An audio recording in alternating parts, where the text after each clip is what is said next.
On Undisputed, they Skip and Shannon were discussing. I had a video about the first time two black quarterbacks are meeting in the Super Bowl at the same time, and they were talking about how great that was. That ain't nothing great. It's embarrassing. It just shows how racist the NFL is. They still got a lawsuit about black head coaches. Steve Wilkes is about to join Brian Flores in a lawsuit. You only got 3 black head coaches, less than a hand of black GMs and no ownership. And the black quarterbacks that have won have been 3. Doug Williams won in '88. Russell Wilson won 10 years ago, and Patrick Mahomes a few years ago. And we don't, if you include Steve McNair going to a Super Bowl, runner-up, Colin Kaepernick, who got white ball out the league, going to a Super Bowl. So you still don't even have, and Don McNabb went, you still don't, Don McNabb went to as well, too, and Cam Newton. That's still less than 10. That's still, so what is to get excited about? It shows you how racist the NFL is. As long as football's been around, I remember when Warren Moon had to go to Canada, couldn't even play in the NFL, just like Turner Gill. I can go on. Before I was really aware, Joe Gilliam, who my family members went to school at Tennessee State, battling Terry Bradshaw. And Bradshaw to this day will tell you he wasn't as good as Joe Gilliam, but Joe Gilliam was black. James Harris with the Buffalo Bills, that's my team, Marlon Briscoe. Thinking about that. They didn't put him out there. They did not push. Doug Williams went to Tampa Bay, led them to an NFC championship before he got to Washington and won the Super Bowl. Beat Denver, beat John Elway, beat him up. Hit him cold land him. And that was a massacre, and they tried to downplay it, you see. And we had Randall Cunningham back then as a quarterback. Never could get to the big game or close to it. Because black quarterbacks were seen as inferior, and the IQs and all the racist, systematic racism. I don't get excited that now there's more of an influx of black quarterbacks now, because what happens is white owners know that they can't put them white, slow butt running white boys out there. They got to have brothers who can run and move the rock. The standstill era is coming to an end. You better have some wheels, or you're gonna be flat. But that ain't because they're progressive. That's because they know that the mobility and athleticism has nothing to do with being progressive. Them owners are still as racist as I don't get out. And I don't care how many logos and signs and whatever they put out there. Till you see black ownership, black general managers, people calling shots, save the logos, save all that. You see, they don't mean nothing because they don't back up.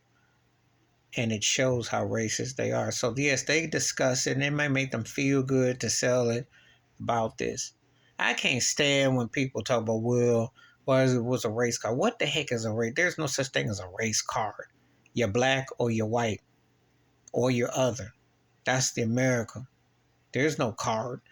That's how the deck, it's as straight as it is. See, when people say stupid, ignorant stuff like that, it's because they want to downplay the racism and institutionalized racism that's there. Do the history and look at the facts. Go back and ask somebody if you don't know, or watch for yourself how racist and institutionalized and systematic it is, and how they used to take black quarterbacks. The wishbone, the options, the wildcat, all that ain't nothing new. If you're a certain age and you remember J.C. Watts, who played for the Oklahoma Sooners when Barry Switzer was the coach, they was running all that. All that dink and dunk stuff that you saw Tebow doing, some of these white cats that have done it, brothers was doing that 30, 40 years ago. I remember that game, the Houston Texans, that Mills ran that busted third, fourth down play against Dallas. That was an old school down in the bayou play. There ain't nothing new. It's just now NFL appropriating black themes and styles of cadence. Meanwhile, they won't hire, like the big white colleges won't hire Deion Sanders or Ed Reed or some of those cats to come there in the NFL, but they take their culture bandits of it. They use it to manipulate what they got. You see. It ain't changed nothing. NFL's still a big old plantation, and, I'm not impressed. I think Jalen Hurts is arguably MVP with Patrick Mahomes. If you should have an AFC NFC He would definitely be an NFC MVP, and Mahomes can be too. And Mahomes is one of the greatest quarterbacks ever. Thing I like about Mahomes, I'll make the case. He more so than Russell Wilson and then Doug Williams ushered in the style where he's so dominant on his own, because Washington was a dominant offensive force and defense. And of course, the Legion of Boom was Seattle. But Mahomes carries this team, and they can't ignore it. He is one of the cats that's leading that new charge that you got to have a brother back there rolling that rock. But Jalen Hurts is something nice too. But I'm not feeling all this what a great. What about the black head coaches with Lovie Smith and Tony Dungy? They went face to face, and Dungy, the Colts won the Super Bowl. But did it usher in more black NFL head coaches? No, because they're too racist. When you have white privilege and that power, that mind trip, you slow to give acknowledgement.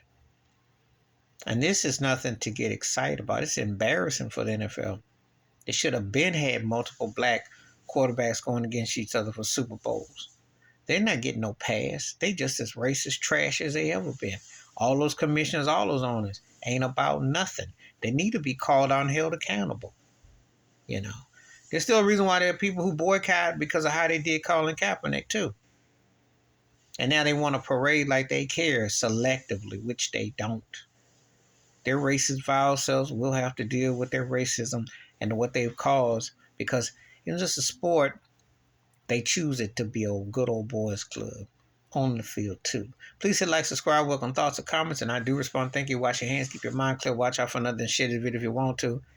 And no, it's not impressed to discuss. It's embarrassing for the NFL if you read between my lines.